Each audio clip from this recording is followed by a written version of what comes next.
But moments after George Zimmerman was acquitted on Saturday evening, social media exploded, with Hollywood drawing special attention to this case. Kirstie Alley, here's some examples of it, tweeted this, quote, "White people used to make black people drink from separate drinking fountains," she said.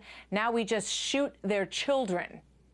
Okay, here's another one. Toni Braxton. "Today, I am embarrassed to be an American," she tweeted. And Katy Perry retweeted Ronan Farrow's comment, quote, "American justice still colorblind as long as you're white." There we go. Michelle Malkin joins me now, columnist and Fox News contributor. Michelle, Twitter has given these folks, everybody who wants to take advantage of it, a real forum, a soapbox to stand on during these kinds of events, and some of it comes out looking pretty questionable.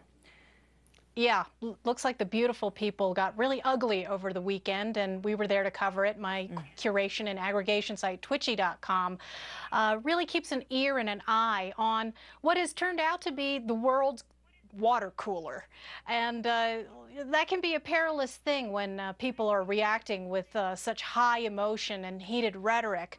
I think the kind of insight that it gives us into Hollywood, it's not so much anything that's news breaking. Certainly Hollywood is dominated by leftists, but they're not just liberal. Right, Michelle, I'm going to just jump in for a moment. We will come back to you. These are Eric Holder's live comments in Washington. He will talk about the Trayvon Martin case. Let's listen in. Violence in communities across the country, the Deltas are deeply and rightly concerned about this case.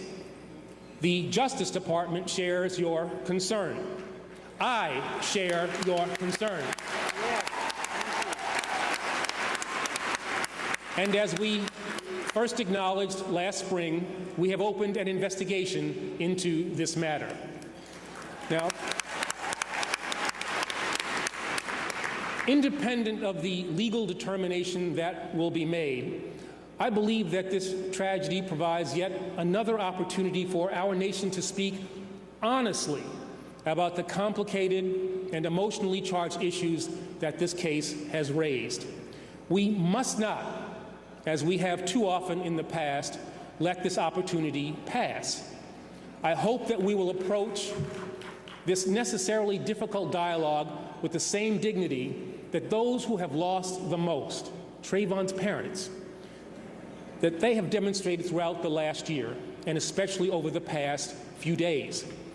They suffered a pain that no parent should have to endure, and one that I, as a father, cannot begin to conceive.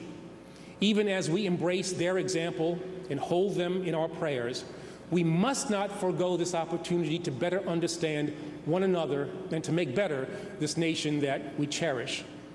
Moreover, I want to assure you that the department will continue to act in a manner that is consistent with the facts and the law. We are committed to standing with the people of Sanford, with the individuals and families affected by this incident, and with our state and local partners in order to alleviate tensions, to address community concerns, and to promote healing. We are determined to meet division and confusion with understanding and compassion, and also with truth. We are resolved, as you are, to combat violence involving or directed at young people, to prevent future tragedies, and to deal with the underlying attitudes, mistaken beliefs, and stereotypes that serve as the basis for these two common incidents. And we will never stop working to ensure that in every case, in every circumstance, and in every community, justice must be done. This is an aim we're proud to share with everyone in this room and with all who have contributed to the culture of excellence that has been this organization's hallmark for the last century. In the decades since Delta Sigma Theta was founded in 1913 by 22 ambitious Howard... All right, let's go back to Michelle Malkin, who's standing by. Very extensive comments from the Attorney General Eric Holder on the issue of whether or not the Department of Justice will pursue this. And he said, we opened an investigation prior to the trial in Florida, and we will continue it. What do you think about it, Michelle? Well, I would just warn that Eric Holder's rhetoric has never matched the reality. This is somebody who has posed as a neutral arbiter of law since his days at the Justice Department under the Clinton administration.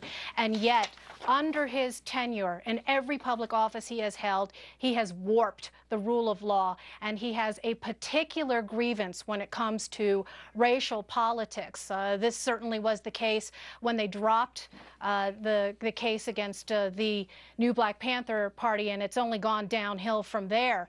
In voting rights cases, this is a man who has added more fuel to the fire when it comes to racial division, who referred to, quote unquote, my people. And so when you talk about him promising fairness and neutrality, like I said, there's a Grand Canyon gap, and very dangerous. Even people who have worked under him, particularly Christian Adams, who worked in the voting rights section at the Justice Department under Obama and under Holder, has warned that this man literally carries a race card in his pocket. So when this administration, when President Obama said that he accepted the verdict, clearly that was lip service and not reality. Yeah, you know, it's so interesting to me, Michelle, when you talk about his follow-through on things, and regardless of whether or not you agree with on some of the things he's brought up. For example, I would look at the Khalid Sheikh Mohammed situation and saying that he must be tried in New York. Well, he ended up, you know, eventually dropping that idea. I mean, there are numerous examples of times when he has brought something up. Benghazi, that we would seek justice in the Benghazi case. What about Fast and Furious? What about Brian Terry? What about Brian Terry's family, who also grieves the loss of a son, and the acknowledgement and the commitment that there would be justice sought in those cases? It raises questions that people seeking their understanding of justice in this case might want to be wary of. Yes, good point, Martha. Selective enforcement is the hallmark of this administration, and there are certain victims of crimes and victims of injustice who have gotten short shrift in this administration. And that's why, you know, when you look at the Department of Justice, it's really the Department of Selective and Social Justice. And this is the most dangerous thing of all, of course, because justice is supposed to be blind. But this administration only looks at it with a left eye, clearly. You know, but how do you think he's serious, I guess, is the follow-up question there about pursuing this case? It has already worked its way through the court system, which was the reason that they stepped aside after beginning that investigation. They said, well, let's let it work its way through the system.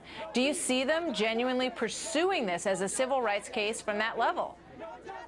Yeah, well, clearly they've got a PR campaign and a strategy to pander to the Trayvon Martin supporters and to a lot of members of the grievance monger lobby. Immediately after the NAACP, announced its petition after the verdict for the Justice Department to get involved, well, there they were.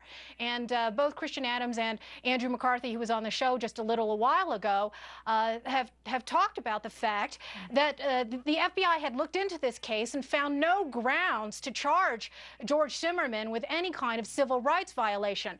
But for the narrative and the optics, they need to keep feeding this public perception that somehow George Zimmerman is a racist devil, when clearly that's ridiculous. And just to wind this back to the discussion we had at the very beginning about Hollywood, there's this pop culture incentive, this pop culture momentum to turn this man into a devil, and it's very dangerous. And what Obama should be doing, of course, is trying to tamp down a lot of the incitement that's going on.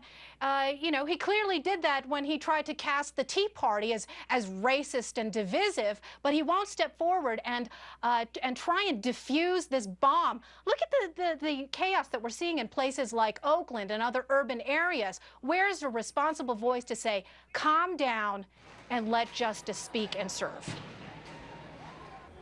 All right. Michelle, thank you very much. Michelle Malkin joining us from Colorado. Thanks, Michelle.